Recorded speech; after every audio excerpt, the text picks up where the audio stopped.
Bless you. You don't have that capability. You're not religious. All right. I rescind my blessing. I have come on a mission of gravest consequence. For I am the Watcher, member of an ancient race far older than man. But though our power is great, we are pledged only to watch, never to interfere. But now mankind faces the greatest danger it has ever known. The danger of the Watchers of Earth. 199,999.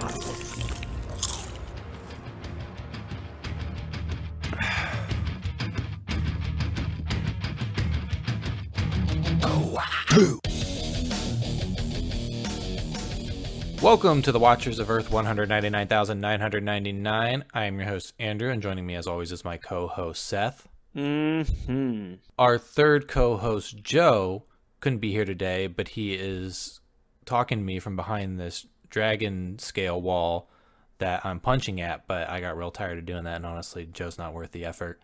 But our fourth co-host, Uatu, is here, but is sworn only to watch, never interfere. So today we watched Shang-Chi and the Legend of the Ten Rings, which originally premiered, I thought I had this date up. I thought IMDb It originally premiered August 16th, 2021 in Los Angeles. I guess its true premiere date. Its Christian premiere date? was September 3rd, 2021. Written by Dave Callahan, Destin Daniel Cretton, and Andrew Lanham. Directed by Destin Daniel Cretton, and with a runtime of 2 hours and 12 minutes. So, Andrew, since we're not watching What If, I can finally do this again. In a sentence or less, what did you think? The superhero of this movie says shit twice. A lot of people in this movie say shit. No, this is my second time watching it. Bucking tradition. I actually like this still the second time through. My sentence or less, though, is much like with Black Panther, this embodies some of the best of the Marvel Universe, but it's bogged down by some of the worst stuff in the Marvel Universe. I fucking hate the final act, but honestly, everything else I think is very, very good. I really, really like this. That's good. I think this might be one of my favorite Marvel movies. What about you? I was really bored. Never fails. If I like something, you're just like, eh.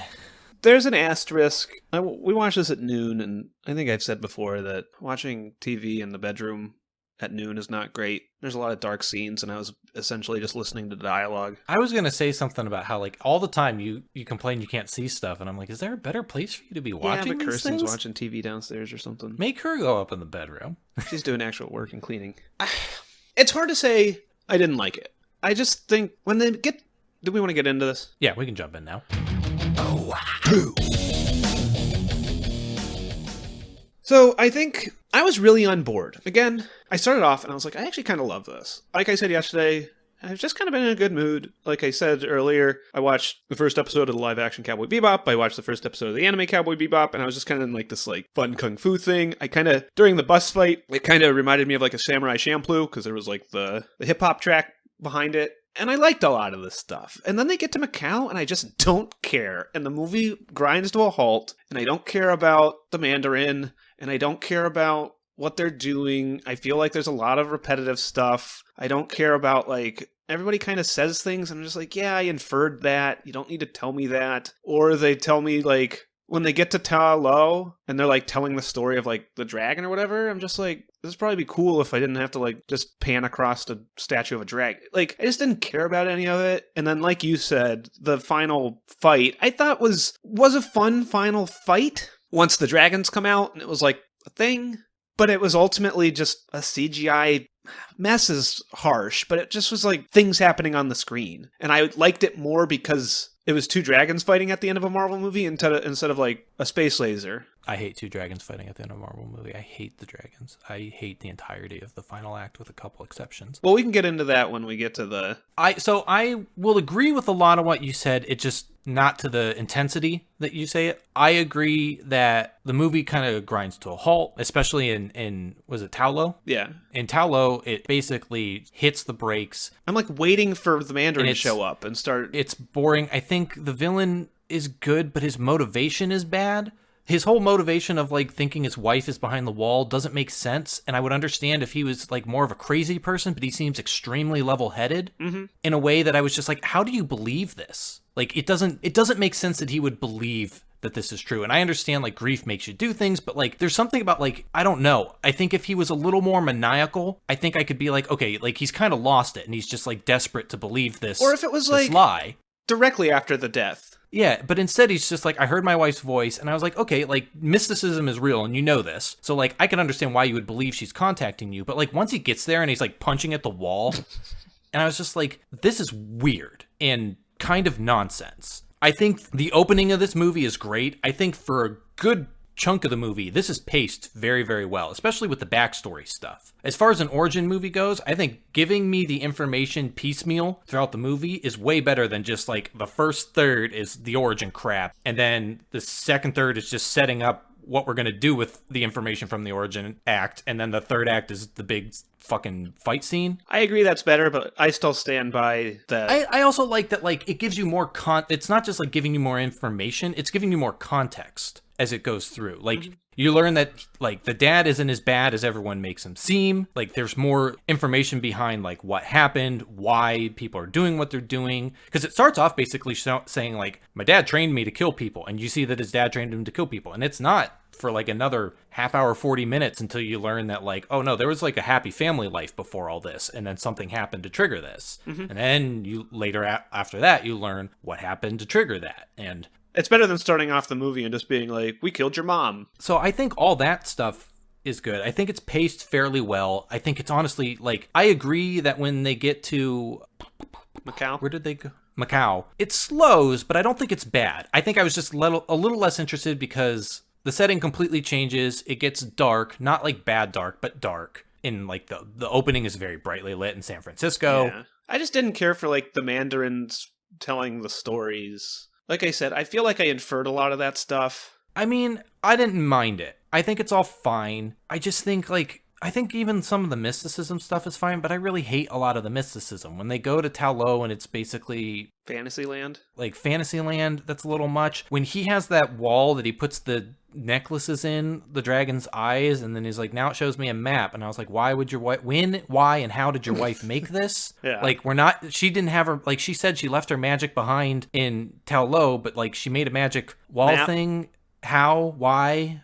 What's so that the her point? children could go. Yeah, but also, like, she why? didn't think she would die. It was just, that's a little much. I found Katie to be annoying. She's there as the comic relief, and she's not that bad. I was actually think surprised that she didn't get on my nerves as much as I thought she would from the beginning. I actually didn't think she was too bad. Ben Kingsley did not need to be in the movie. Ben Kingsley annoys me. And he got on my nerves. His Planet of the Apes thing was funny. In half of the time, or in half of the screen time compared to Katie, he was way worse for me. My problem is, while he does not need to be there, you could write literally any other reason. He has a point in that he is, like... The Mandarin? Yeah. Well, that too, but, like, he is a translator for the guide. You don't need that, but he has a point. Katie doesn't. She's literally there so that they have an excuse to have characters start speaking English. Like, she's there for comic relief and to give Shang-Chi someone else so it's not just him running around on his own in the movie. But she's there so that people can explain stuff. Because she's the character that doesn't weird. know. Like,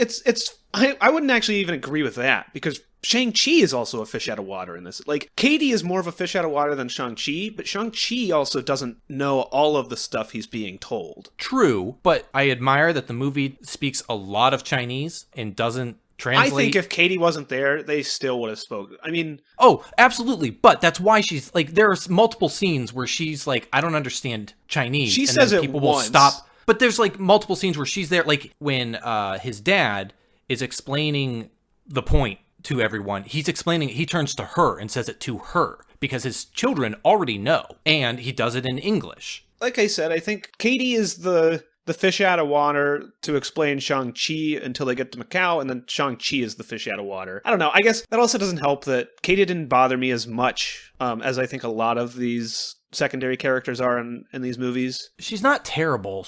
I kept wondering, like, why are you here? And at the end, when Wong shows up and he's like, you come too. And then he's like, your lives are changed forever. And I was like, why? I mean, she shot an arrow, but why is she here? That reminded me of our discussion with The Watcher, where, okay, so when Wong shows up at the end and he's like, we gotta go, we're a part of a thing now. And he's like, also, you too, Katie. And I was like, what about, like, his sister? Get her. She did a bunch. Like, Katie, yeah, she shot an arrow, and I didn't mind her plot of just, like, she's just kind of fine being nothing. And that's harsh to say. I mean, she was satisfied in what she was doing. But she kind of found a purpose. Yeah, she's fine not, like... She's fine directionless. Reaching. The thing is, like, that's explained at the beginning of that's, like, mentioned at the beginning of the movie, and then it's gone until the final act when she needs to, like, be a part of stuff and shoots an arrow. And that's, again, like, my problem with her is not her as a character. I didn't find Awkwafina all that annoying. She was a little annoying, but she's mostly fine. Like, there are way more annoying, like, side bit joke characters in these movies. She is by far probably the best one. My problem is just, like, she serves no real purpose. She doesn't seem to really do anything. She's there so that Shang-Chi can explain his story, but since the movie already has flashbacks anyway, no one needs to actually be explaining any of this. They could just cut to a flashback.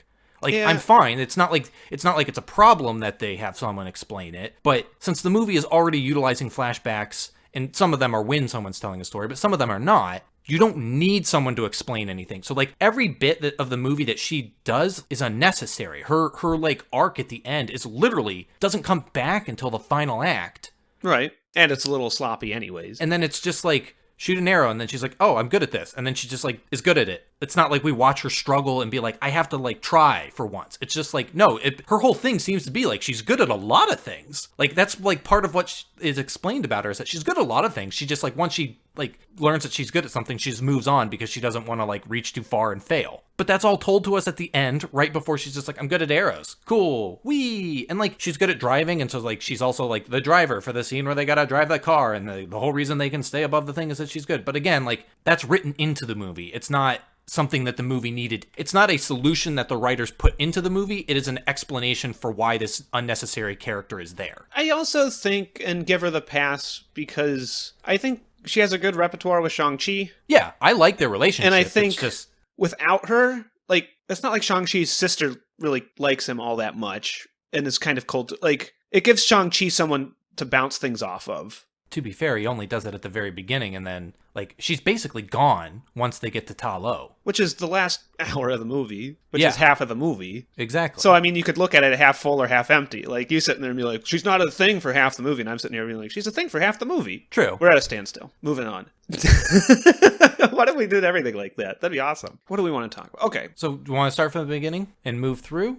Sure. Now that we've got our broad bit. I was going to say, so going with the beginning, we start off with they're going to Ta Lo, and Mandarin finds Shang-Chi and his sister's mom. Stop calling him the Mandarin. He's not the Mandarin. He had a whole thing about it. They had to come up with someone, and they named me after a chicken dish. I don't think that's true, is it? I don't know, like, a ton about Chinese, but, like, isn't Mandarin Chinese, like, a language? Mandarin is a language. It's a dish. It's an orange, and I believe when Tony Stark is, like, looking up the Mandarin in Iron Man 3, I believe they also say it's, like, Chinese or something for a general, or it's, like, a type of general or something. But the point is, like, he has a speech specifically about how he's not the Mandarin. He thinks it's a stupid, silly name. But is it a stupid, silly name? I mean, there's a bigger argument there than I even care about. But I guess just something where he was they named him after an orange dish. And I was like, well, there's also, like, not My point is when that movie came out, there were people offended by it, and in this, it addresses that he is, if not offended, insulted by it, and it's not his name. His name is Wenwu. So, I'm saying for the sake of, like, potentially saying something that is offensive, I'd rather just not. Okay. Yeah, I don't know. I've never read any Shang-Chi, and so I just know the Mandarin has the 10 rings. That's what I know. That's why I'm saying it. I'm not trying to rile any feathers. I'll say Wenwu. In the original Shang-Chi story, his father I know it's like Fu Manchu and the whole his racist crap. His father is Fu Manchu, 20s. which I think is no longer true. Fu Manchu is no longer true. And now he's Wenwu. Came full circle. But he found these 10 rings. I don't think they ever say where he found them. He just opens up with having them. In fact, I think they say something about, like, are we talking some about people believe he found them. The movie or the comics? In the movie. Okay. We were talking, you yelled at me for saying the M word, and then... I didn't yell at you. I was just... You're like, don't say it! I'm trying to be conscious of it. So, other than the fact that there's, like, this weird love thing going on in this fight when he gets to Ta Lo, I really wished there was more wire fu in this. And I would have liked more of like a House of Flying Daggers or Crouching Tiger, Hidden Dragon thing going on. I do and don't. I wish there was more wire fu. Like, I wish the final act, instead of the CGI nightmare that it is, was just a wire fu fight where it's just like, especially because they say, like, you know, once she left Ta Lo, she lost her connection to that power. Because I actually really, really like choreographed hand-to-hand fighting. And I actually thought it was really good. I like wire fu as well, but I think they're two different things. And I think if the whole movie was everybody flipping around, I like how grounded and real a lot of this feels early on. And I like watching like the practical choreography of these fights. And while I do like wire fu, I think it works in Tao Lao, where it's like a fantasy world. yeah,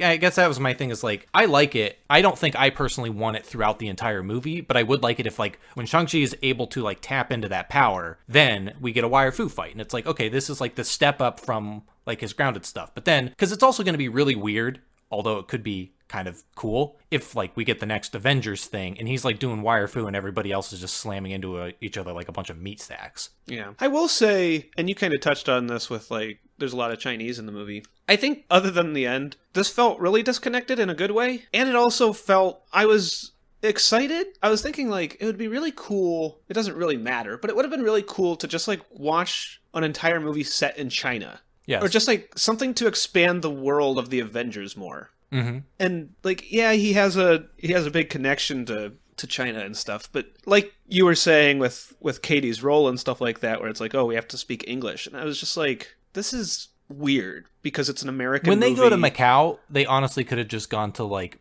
New York for all it mattered. Yeah, and like, I don't know if it was supposed to be a goof or like a weird juxtaposition, but when they go to Tao Lo and they have like the BMW, and then they get out, and then the old guy's just like, get out of here. And he says it in English, and I was like, this is weird. I don't think that man ever speaks English. He tells them to get back in their does. car, though, and I was like, does he know what a car is? And I'm like, I mean, their mom left. Maybe they all leave at time. Like, maybe there's no reason they couldn't. They're like have left, but Amish, it's where just they like, know, like, they withhold the values, but they know where they are.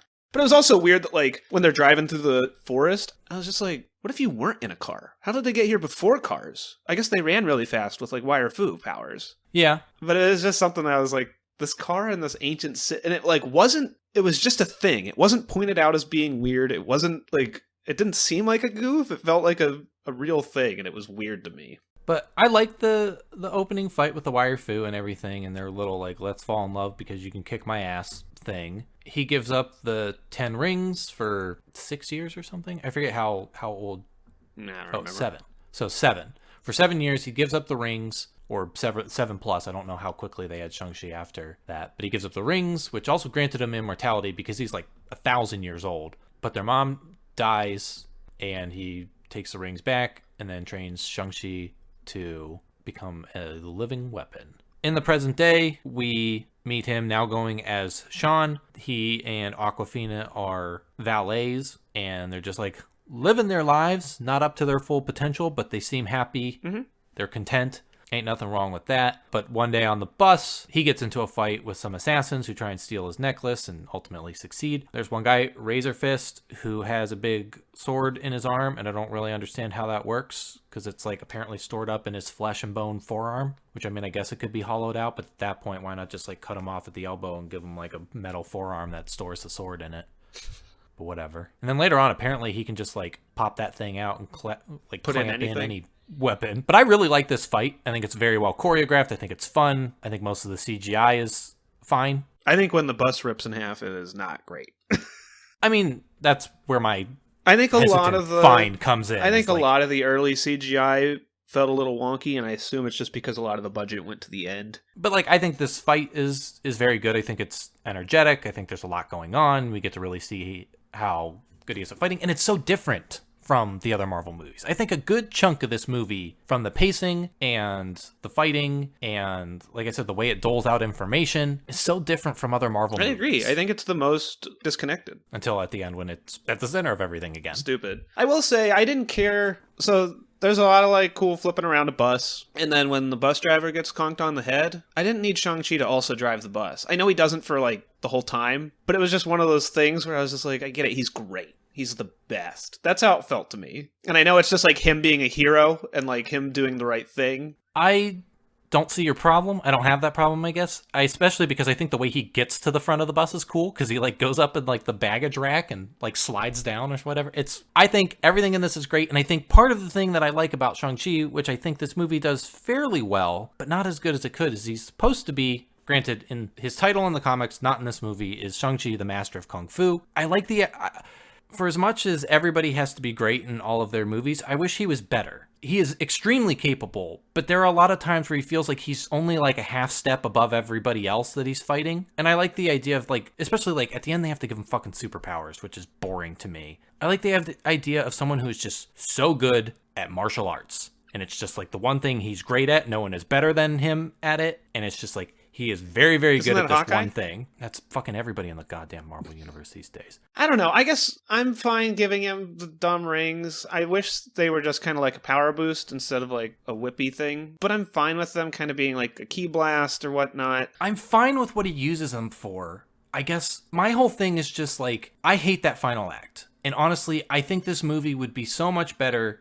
I don't really know what I was saying earlier with my complaint about he is a very capable fighter, but there's just something where I kind of wanted to watch something like when you watch a Batman, or like watching Something that wasn't a CGI fight scene for 30 minutes? No. I had something and it slipped out of my brain. I don't know what I was going to say, but like there's also like, this is going to be a specific to me, but there's a character in Kamen Rider Kabuto, the main Kamen Rider. His whole deal is he's basically like a Batman. He is perfect at everything. No one is better than him at anything. He is just, no matter what he does, he's fucking great at it. He doesn't fail. And when he does fail, it was like part of a plan 90% of the time. It's a little annoying, but it's like kind of like a joke the further you get in the series. And I hated it at first, but as it went on, I kind of liked it. And I would kind of like watching a Shang-Chi like that, where he is just like, if it is any kind of like martial combat, he is perfect at it. No one can beat him. He has to fight multiple people at a time, because there is no way anyone could ever beat him one-on-one, and the only time he has ever had a disadvantage is if someone is like shooting a gun or like using superpowers at him. And I find that really, really, really, really interesting. And instead he's just a very good kung fu fighter. He's better than everybody he's fighting, and it's, again, like, it's weird because, like, it's interesting to watch your hero fail, but there's also something interesting in having, like, this one time, a hero who's just, like, very, very good and very competent. I'll say this, to flip the script, as someone who is like, I don't care that he can just, like, he's flipping around the bus doing cool shit, and then he just jumps into the driver's seat, and he's like, I also drive the bus. I'm so good at what I do. To be fair, really all he was doing at that point was grabbing the wheel, because no one was manning the careening. But it was just something where I was like, anybody could have manned that careening bus. Like, just make Katie do that on her own. Instead of, like, he's already busy. I don't need to see him also be like, and I'm also good at fighting and driving. But I think that's less of good at fighting and driving, and more of just like, I'm so good at, like, again, it's, I guess, a little more in the direction of what I want. I'm so good at fighting that I can step away for a minute to do this other thing. But, so what I was going to get to is, you're sitting here being like, oh, I wish Shang-Chi was just, like, the best at martial prowess. Like, he just had so much martial prowess that he's just the best of the best and he can't be beaten. And I honestly think that's what the movie is. You got on me of saying, like, oh, I don't have that beef with him driving the bus. I don't really get it. And I'm kind of here with you here, where it's just like, I mean, even his dad in the movie is like, no one can beat him. He says that, but then he fights his dad, and his dad has superpowers. That's the plot. That's the true plan. But I guess his superpowers, I was very unclear of what his superpowers were outside of immortality. It mostly just seems like they're a weapon to him. It's the same as if he, like if somebody had a gun staff, and this guy has the rings. I guess so.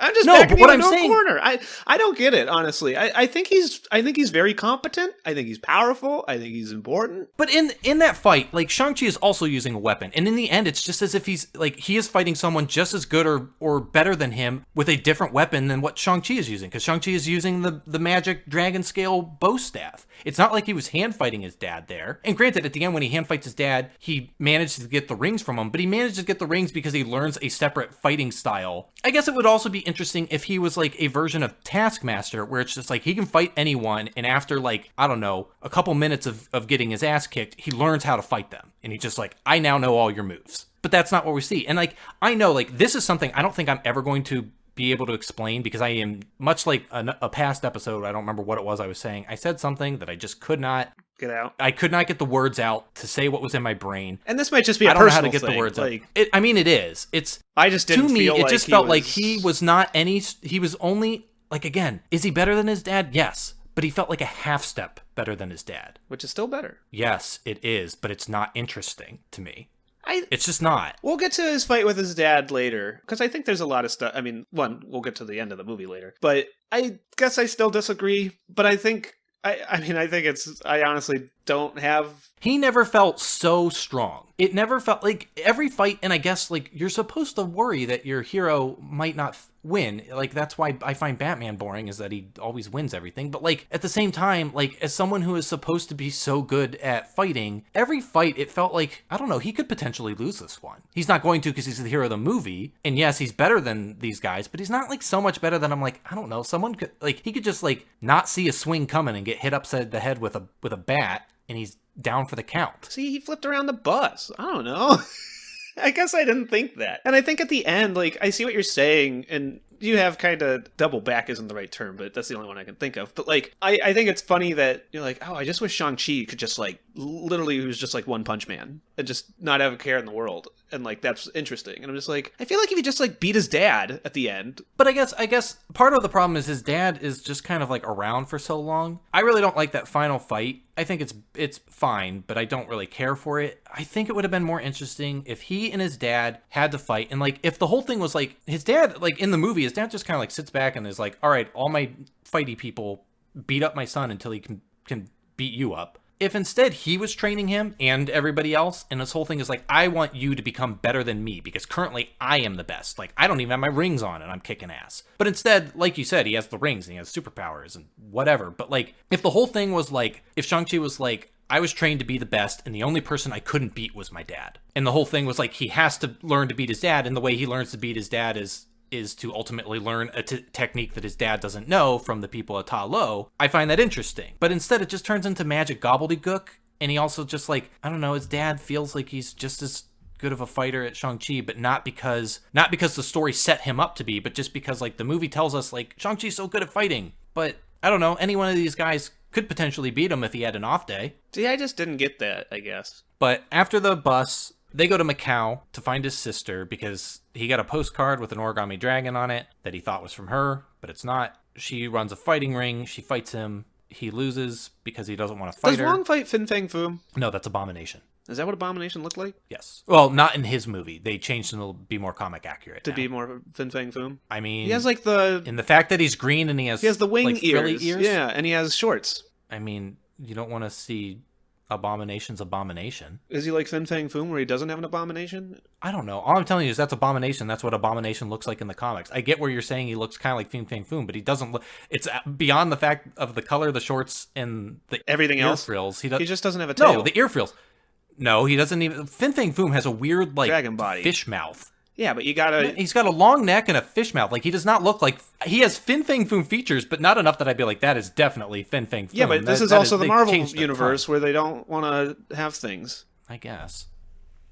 But now they want to have the things. Every time They just don't want to earn things. I wonder if people like these episodes where you like something and I don't like these ones. I don't even hate this one. I just like, there's like, just these instances where we're just like, hey, is that Fin Fang Foom? And you're just like, fucking no, it's Abomination. That's what Abomination looks like. Why would you even think it's Fin Fang Foom? I'm just like, I don't know. He was green. He had like a fish.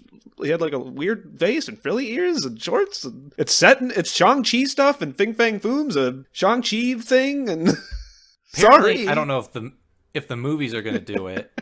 The audacity I could think that's Fin Fang Foom. Well, no. Well, you say the audacity that I could think of as Fin Fang Foom, but on my end, the vibe I was getting was the audacity of me to say that's not Fin Fang Foom, when very clearly it looks exactly like Fin Fang Foom, except for missing the long neck, the dragon body, the tail, the wings. I'm just using context clues. The fish face, the mustache antenna things. I'm just using context. You named like clues. 3 similarities, and there are way more things that he doesn't share in common with them. But apparently, I believe in the comics, those rings come from an alien race that Fin Fang Foom is part of. Yeah, that's why I thought it was. That's another stupid reason I thought it was Fin Fang Foom. Context clues. Haven't seen Abomination in about 14 years. Anyway.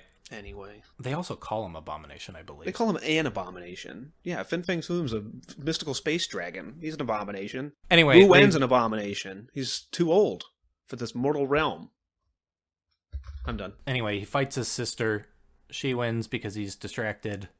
Well, he doesn't want to fight her. And then his dad's army shows up. And I kind of like the scaffolding fight, but I think it's less interesting to me. I liked it than when the I bus watched it in fight. Rush Hour 2. I like the tight quarters of the bus fight and the bright light. In this, it felt more CGI-y. There's a lot of cool stuff, like he's dropping below levels and climbing back up. But in the end, it's fine. But then their dad shows up, and I feel like once their dad shows up, that's when the movie, like, Macau wasn't that big of a. You said when they went to Macau, that was like where the movie grinds to a halt. When their dad I kind shows of up. disagree. It's when their dad shows up when the movie just kind of like stops, and now it's like here's more backstory. Here's going like I like that the movie slows down in that point. I don't know. I don't think it's a problem. I think that the problem is that that's basically where the movie shifts. Mm-hmm. Like the scene after that and everything with his dad explaining stuff, I don't have a problem with. It's just that the fact that the movie never really picks up again after that, and it basically turns into a completely different movie once that happens.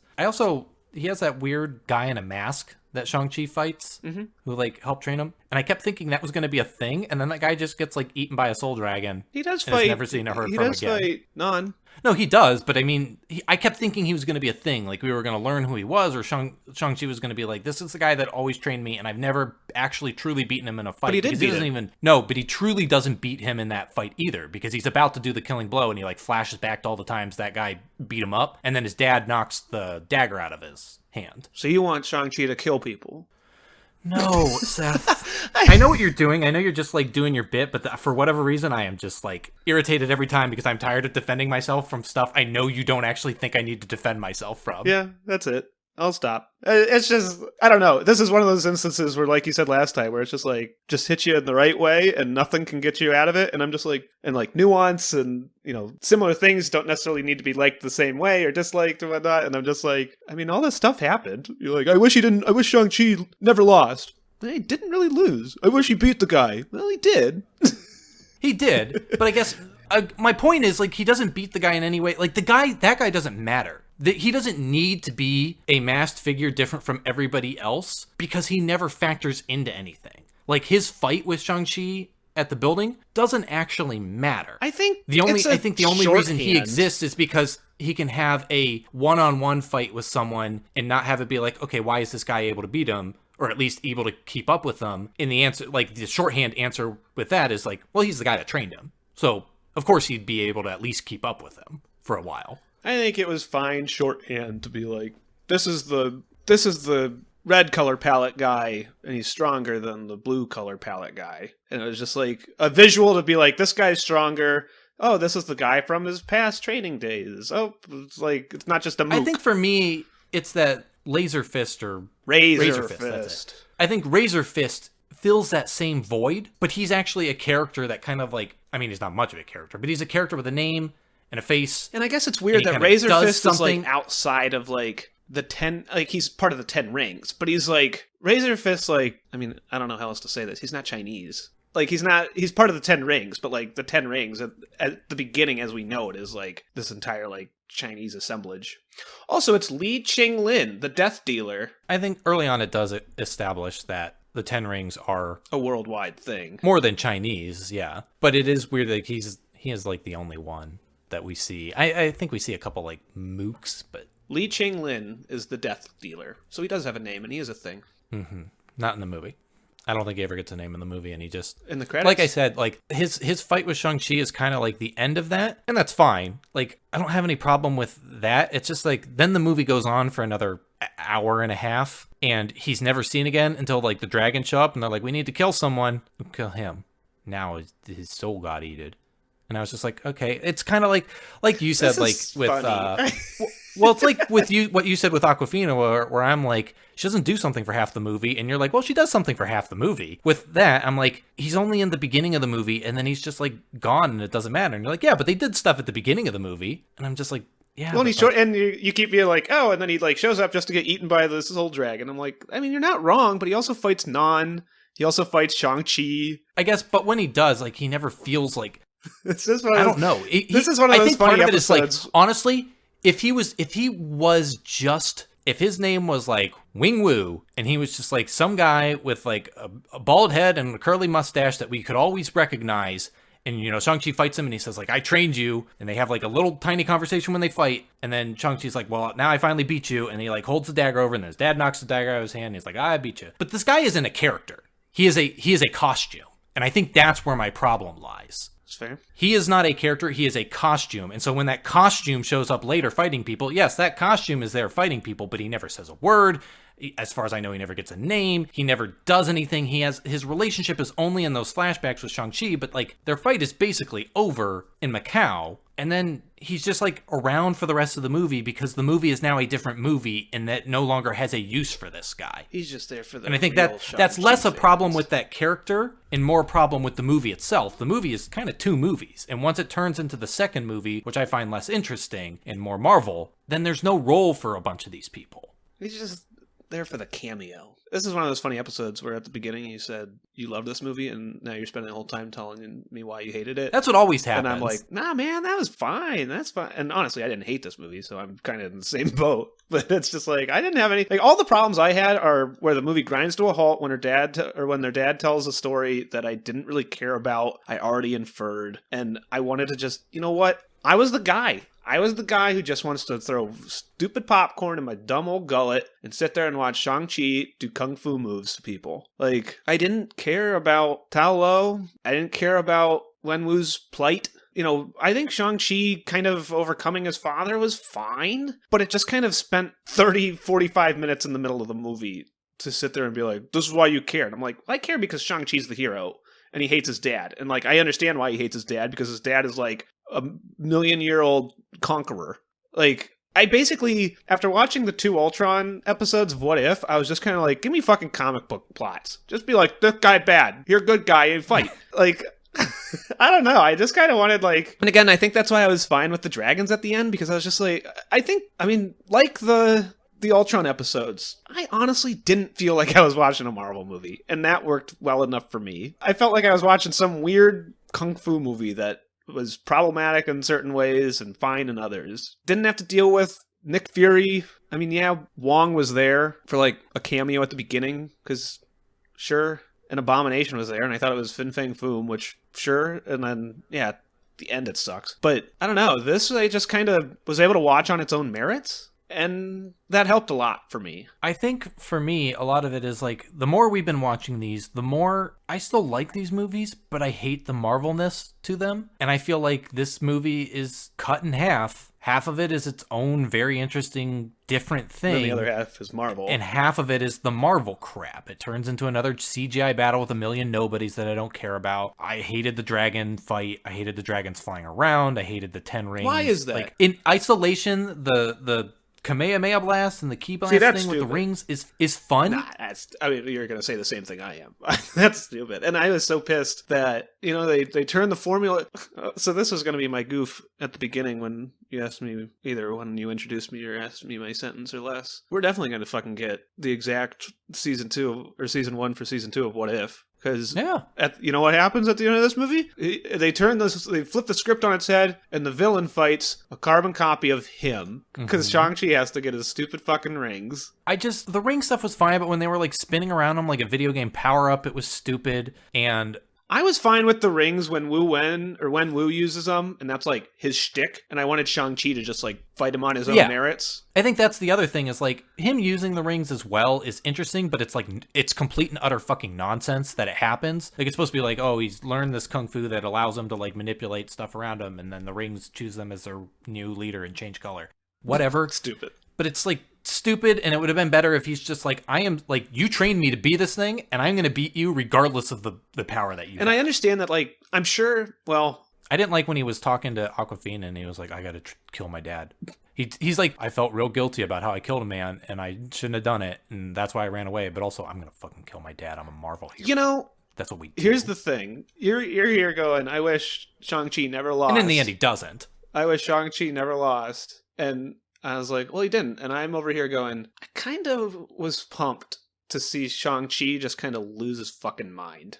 And just be like, you're a terrible person. Like, you ruined my life. Like, especially when he, like, throws him under the bus and he's just like, even if mom could come back, she'd hate what you are. And, like, I just wanted him to just, like, he didn't need to kill him because he's a hero, but he could have made his family do it. You know what I mean? So I had, like, kind of, you had asked why I don't like the dragon fight. Yeah, not that you're not allowed to. I was just, I mean, I assume it's because it's CGI nonsense. It's CGI nonsense. It's completely divorced from what I found interesting, which was just the choreographed martial arts. It's just like turns it into more CGI bullshit. The fact that like when the dragon shows up to save him, his sister's on its back, which is fine, but they treat it as if like the dragon needs a pilot, as if they're doing anything. And I was like, that's stupid. But then as soon as I had that thought, they're both on the dragon, hanging onto a different horn, and his eyes light up like the eyes of the gem, the necklace dragon thing. Like he's getting a power boost from them. And I was like, why? There's nothing special about them. Like, it's not like they were the destined descendants of the leaders of the land descended from the dragon or whatever the fuck. Like, they're just two yahoos whose mother left this land. Like, she wasn't anything special as far as I understand. They are not anything special. It's not like they're destined. It seems like any two people from the village could have climbed on that dragon's back and his eyes would have lit up, and then he would have been like, I got a power boost, watch me manipulate all this water. I hated it. It was complete and utter nonsense. It was stupid. It divorced it from everything that I thought was interesting in this movie. It turned it into another Marvel thing. Also, the movie is so brightly lit for 90% of it. Even the fight at night in Macau at least had neon from the city. But then, like, as soon as they get to Ta Lo and his dad shows up, it gets like a cloudy overcast. And then when he's fighting his dad, it's just like cloudy. And I was like, this is stupid. And then when he's like beating up the wall and all the demons come out, and then it's like, now it's fucking nonsense land. And like, we're fighting on a volcano or whatever. And it's like dark and gross. I fucking hated it. The dragon fight was just, I was so bored. It's funny you say that. And to be that. fair, like, it was much quicker than I thought it would be. Like, the whole movie is too long, but it runs way faster than I am surprised I thought it would. Only 2 hours and 12 minutes. I mean, I guess that's long, but I mean, I fully agree it is way too long, but I thought, like, that moved faster than I thought it would, especially on the second runtime, where they usually feel even longer. Yeah, I mean, as much as I say I like the dragon fight, I do think at that time I was kind of just like ready to move on. But yeah, I guess I disagree with you on, I know, it's easy to say that Marvel movies end in CGI nonsense, and this Marvel movie ends in CGI nonsense. But like I said, like, I don't know, it gets super dark when he fights his father. But I felt like when the dragons were fighting, and like when the dragon's doing stuff, it was bright, and so I could see what was going on, and it wasn't just like the Spider-Man fight where he's on the cloaking ship where it was just like stuff happening. Like, I could see things and I could understand what was happening, and I guess like it wasn't a giant blue space laser. And I like, again, if this wasn't a Marvel movie and you were just like watching like this fantastical like Chinese kung fu movie, I feel like this fits in there. I feel like it fits in a movie where the entire runtime of the movie is a fantastical CGI nightmare. But since, like I said, the movie is cut in half, and honestly, out of being cut in half, it's the third act is when they're like, here's the mystical CGI nonsense. Mm-hmm. I mean, it's introduced at the beginning, but then it doesn't really matter. And it's not really CGI Fantasyland in the beginning. And on top of that, like, I like seeing all like the kitsune and all the weird little whatever they are is all over the place. We were talking about the Cowboy Bebop live action and just live action animes and how everything looks weird. The like lion dragon things. The dragon horses or the lion dogs? Like the big lion dog things. Mm-hmm. They look really fucking stupid. Like, they look cool on their own. The problem is, like, in this, they took, like, it's the same, they took, like, the stylized, like, spiky hair and instead gave them, like, realistic-looking hair that just is, like, gelled in, like, spikes, and it looks really weird. And instead, they should have just given them a big shaggy mane, because they looked real dumb to me. They looked like they belonged in a cartoon. Yeah, I also think, like, Ta Lo is so oversaturated, and everything kind of feels weirdly light. I didn't really notice, but it just has my same kind of broad stroke complaint of just, I didn't need this to be a mystical fantasy land. Like, I'm fine with having these like mythological creatures there and whatnot, but it was just kind of like, I don't know, it was just a weird, like, maybe too much at one time, or I don't know, I never saw like Bridge to Terabithia or The Lion, the Witch, and the Wardrobe, but it was just like, and we're out of the mystical maze forest, and boom, here's a whole bunch of wacky, crazy monsters, and like, I just didn't need that. I also didn't understand the magical moving forest. Like, I'm sure there's a magical nonsense answer for why, but I don't understand why you couldn't just get like in a helicopter and fly to that opening, because the opening doesn't move. Like, the little like enclosure with the waterfall doesn't move. Yeah. And it's just a path to that. And we even see from it, like, it's not like we just like only see it from their perspective. We even watch overhead is like the trees and the paths move. I don't know why you couldn't just take a helicopter and fly over it and be Maybe like, it does "Now move." go." I mean, you could say there's a magical reason that, like, I don't know, it's all obscured by like, even though they can see through it, the magic of the some close over it. Like, you could give any gobbledygook answer, but from the information I'm given, it seems like you could just take a helicopter there, just ignore the path. Well, I didn't like... So the whole thing is their dad has the 2 gems and puts it in the dragon, and that whole nonsense thing that doesn't make any sense why that was there. And he's like, hey, we gotta go at like 4 o'clock on like next Thursday. And then Ben Kingsley's little CGI buddy is like, hey, I can take you there right now. And he's like, oh, but not really, because I'm still waiting on a time. And it was just kind of like, I don't understand all this like time restraints. Can you just... Well, his waiting on a time was waiting for the path to open or something. Like, he was just like when somehow he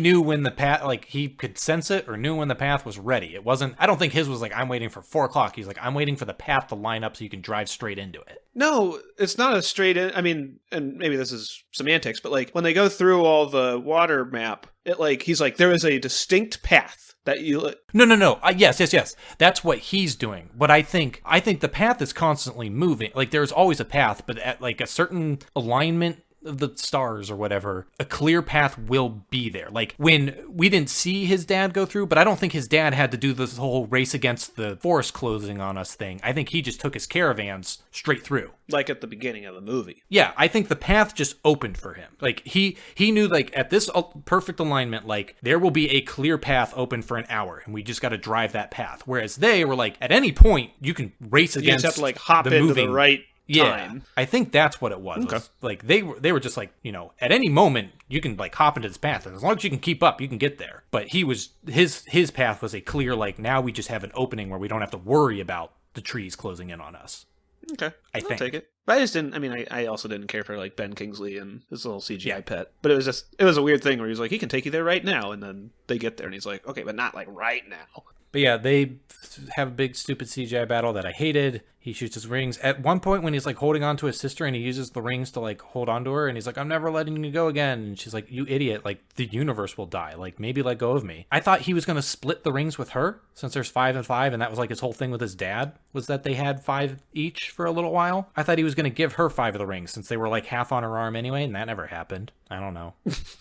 She kind of felt like a bit of an afterthought. Yeah, I don't really get her. I kind of wish she had more to do. And at the end, when she's like, now I run the 10 rings, and like, maybe she's not running it necessarily as like the same organization her father did, but it seems like she's still somewhat, there's some malicious thing, even if it's just like, now we have our own underground fighting ring. Well, I think she's like a bad guy in the comics. A criminal empire. I don't know a lot about Shang-Chi, and maybe I'm mixing it up with Iron Fist, but I thought like all of Shang-Chi's family was bad. Maybe. I mean, it's fine, but like, it seems like she has a character. The ending of the end credits thing where she's like, now I'm running the 10 rings as my own criminal empire, seemed like something like that undoes everything.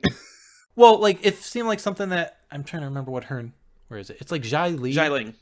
It seems like the Xialing at the beginning of the movie would have taken over her father's empire as a big middle finger to him. And not to say that she has like a huge growth, but like her conversation with Shang-Chi when he's like holding on to her and she's like, you gotta let me go. And it seems to be like, I've forgiven you and I'm like moving past this. It seems like she's grown past I'm not dismantling the 10 rings. I'm making my own organization sort of thing. And it just felt like, the Marvel universe always has to have its next thing. And it felt like, fuck whatever this movie did. We need to have our next thing. It's like what I was saying before, where you have to introduce your villain and kill him off in the same movie. And it's like, you could have kept him alive. You know, if you let him live, he can still run the 10 rings. Her thing is not as bad as, but it reminds me of Mordo in Doctor Strange, where he's like full on just like a good guy who helps train Doctor Strange until Doctor Strange is like, I'm going to use some forbidden time magic to like, I don't know, save the fucking universe. And he's like, fucking no. What did I teach you? I'm going to kill all the wizards now. And I was like, where is this coming from? So...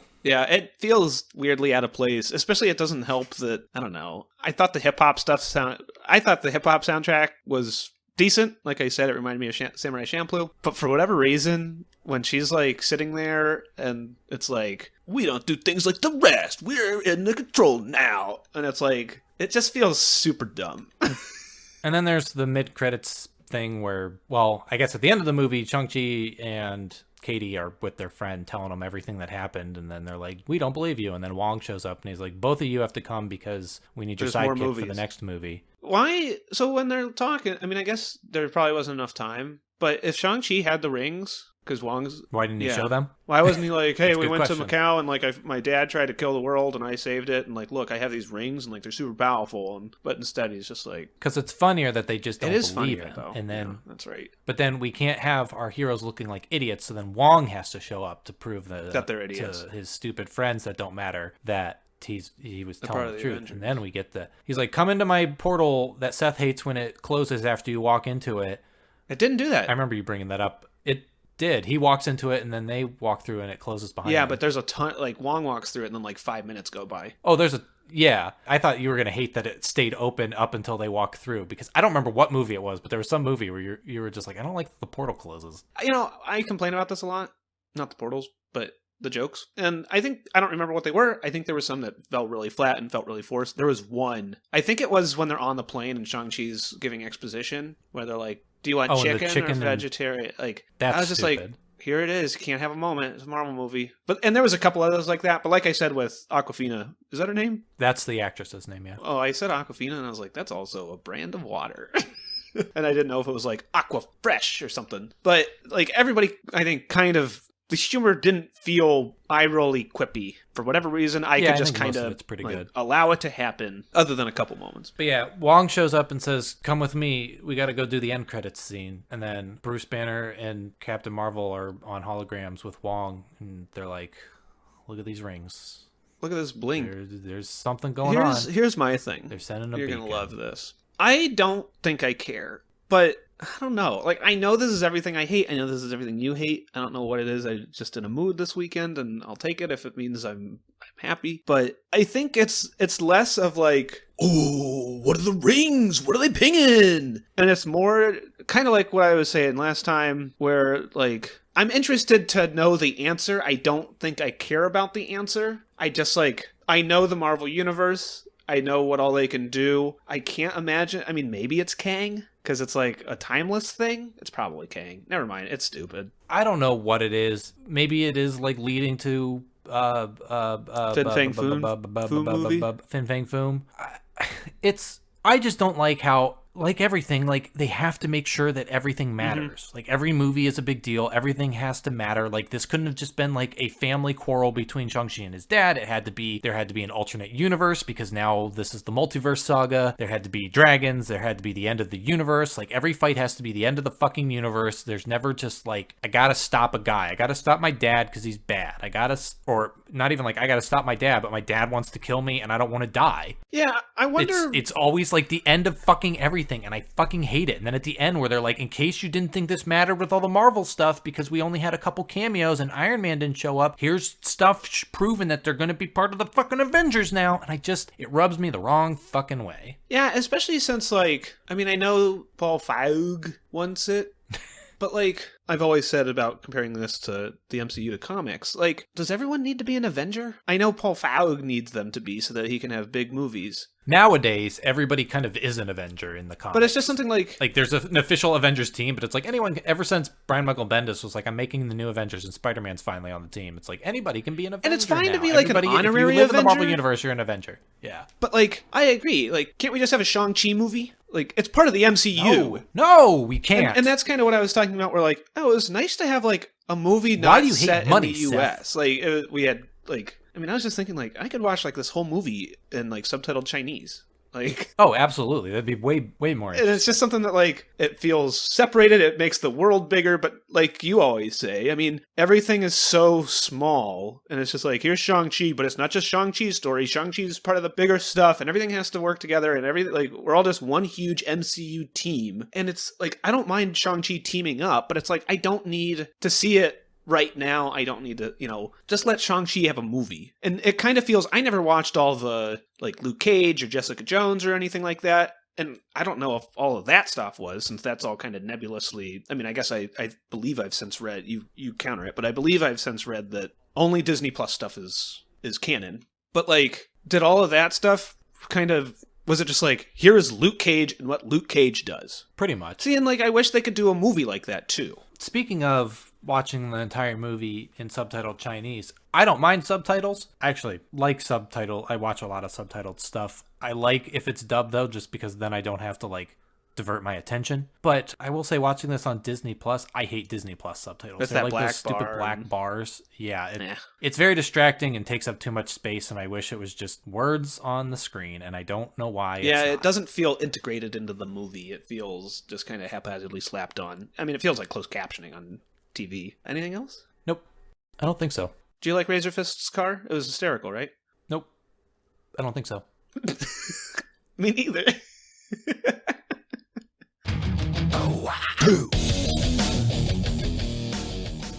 Seth, give me 2 put-ups and a Well, put-down. Andrew, I'm glad you asked. My first put up is the first fight. My second put up is the second fight. Like I said, the first fight with Wenwu and Wenwu, I don't know her name, the mom. Other than the weird love stuff and like the slowdowns where they like longingly looked into each other's eyes, I understand the. Oh, real quick. Sorry. Speaking of the love stuff, I actually kind of liked that. It was another thing that felt different from the Marvel movies, but felt like a what is the term for these types of movies? It's like we call it wire fu, but there's a term that I can't think of. Anyway, hold on. I know what you're talking about. Wuxia or Wuhia. Yes, it felt like that. It felt a little more fantastical in a good way, like just kind of like. How about examples of wire fu movies? Scooby-Doo, 2002. Anyway, I like that. I didn't like, I know what it was doing, but I didn't like when it was echoed at the end of the movie with him and his dad. Because at the beginning, it's like a falling in love thing, and with them, it's like a stare down, but he's doing his mother's thing. But it came off like real weird because the only other context for that kind of like close slow motion Was a love shots thing? of their face was a love thing. So it was weird, and I didn't think it worked in the way that they thought it did. I can see where you're coming from. I didn't have that issue. And maybe it's because I didn't care for it at the beginning, whereas you did. And so at the end,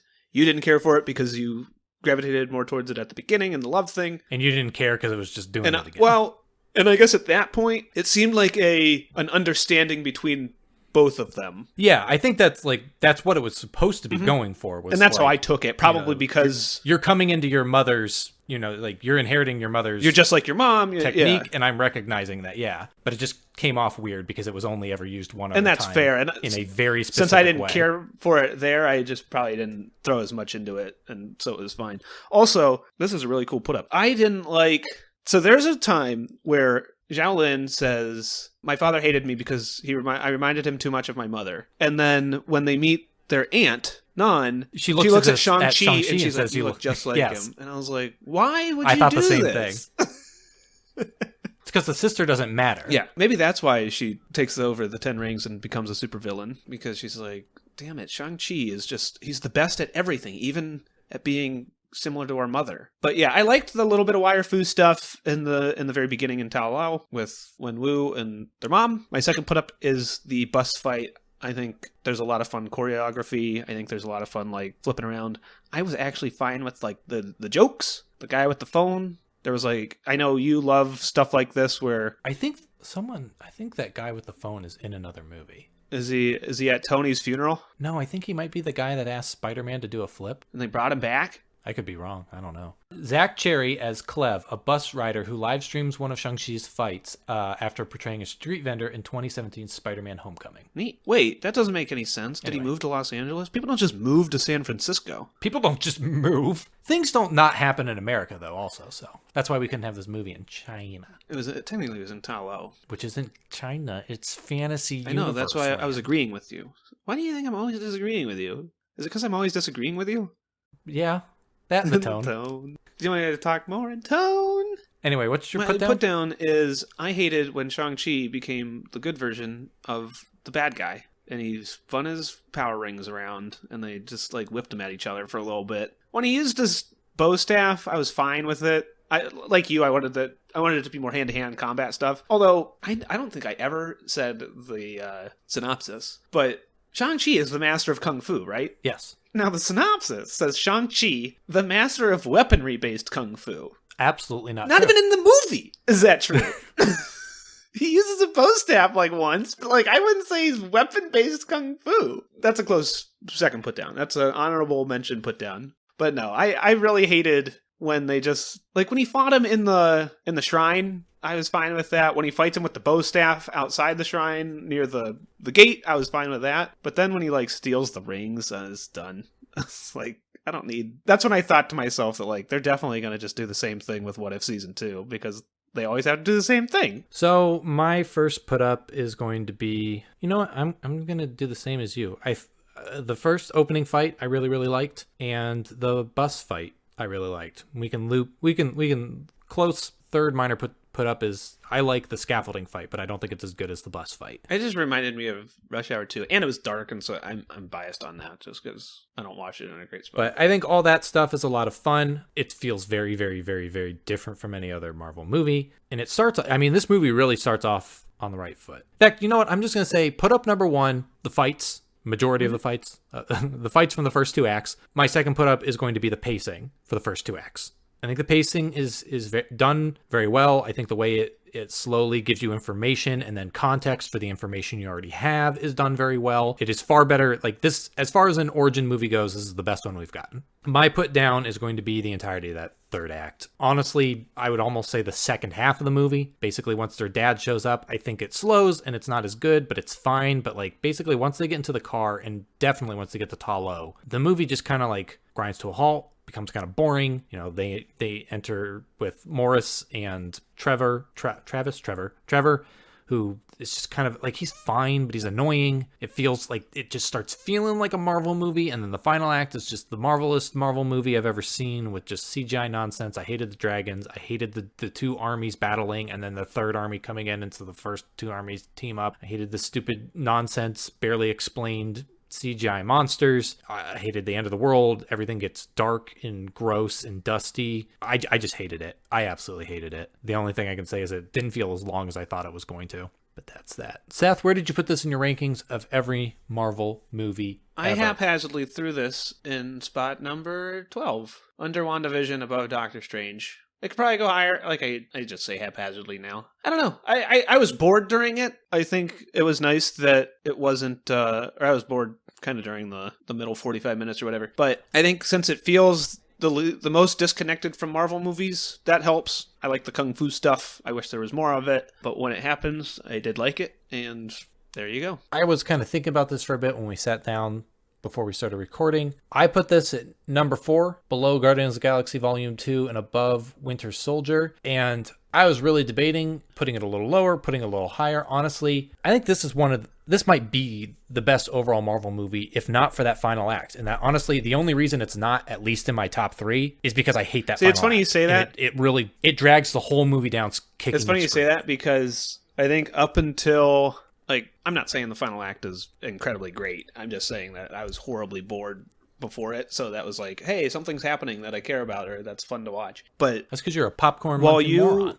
While that third act, or while that final fight dragged it down for you, I think, like, all that stuff with Wenwu up until he, like, shows up and they start fighting, I guess, I found so boring. I mean, I found half of that final fight boring. I don't disagree. But that's like, what once tore they go me to down. That's what I think keeps... If that wasn't there, or if that was different, or if that was more interesting, then I think this would definitely be way higher. See, I think for me, though, I don't disagree that the Wenwu stuff, when he's explaining the plot and everything, is boring. But it's also like every movie has that slow bit of the movie right before the final act where everything kind of slows down, maybe stuff is explained. And so I just kind of accepted that, like, every movie has the slow bit. Yeah, but it's been basically nonstop action. But a good movie makes that slow bit interesting. See, I don't disagree, but I also think, like, a good movie can also just have a boring slow bit before we get to a good final act that just brings it all together. My problem is, like, after that, the final act is the worst part of the entire movie. So it goes from, like, really good to, like, kind of slow and whatever. And I was just, like, in a normal movie, I'd be like, this is just, like, the boring explanation stuff. And then we get to a final act that kind of wraps everything up and brings it back up. And instead, from the final act, it just, like, falls off the cliff. See, you're sitting there and being like, yeah, but the boring bit's only half the movie. And I'm like, yeah, the boring bit's half the movie. So, yep, I have it at number 4. And I feel weird putting it above Winter Soldier, but I think, yeah, I'll keep it at number 4. It's in my top 5.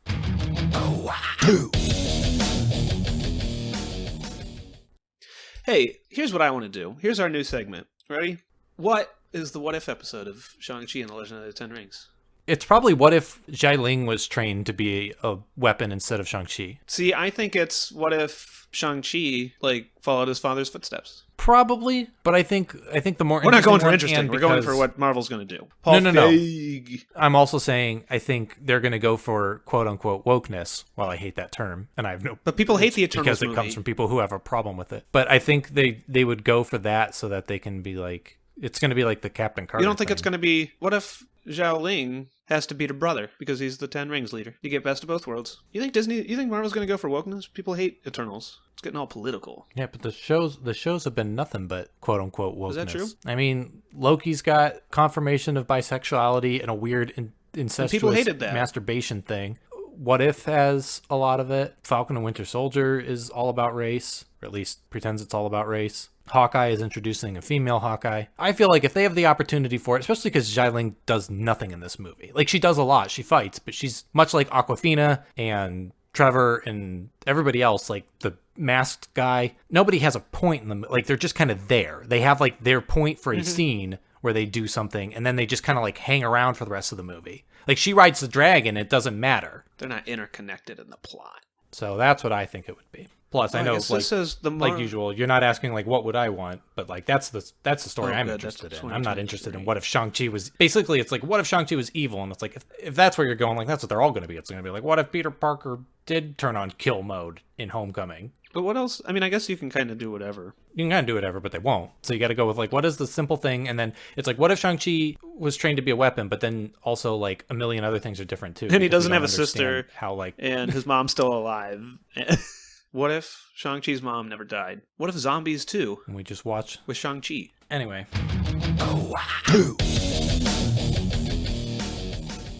Thanks for hanging out with us. If you like this, tell a friend. If you didn't, then lie to a friend.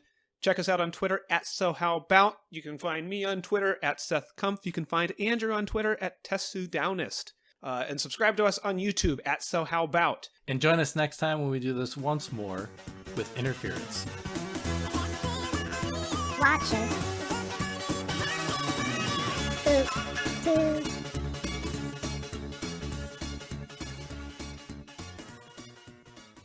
So, Seth, now that the mics are off, what are we watching next? Well, Andrew, I'm glad you asked. We're going to be watching Eternals, in which I assume we are eternally...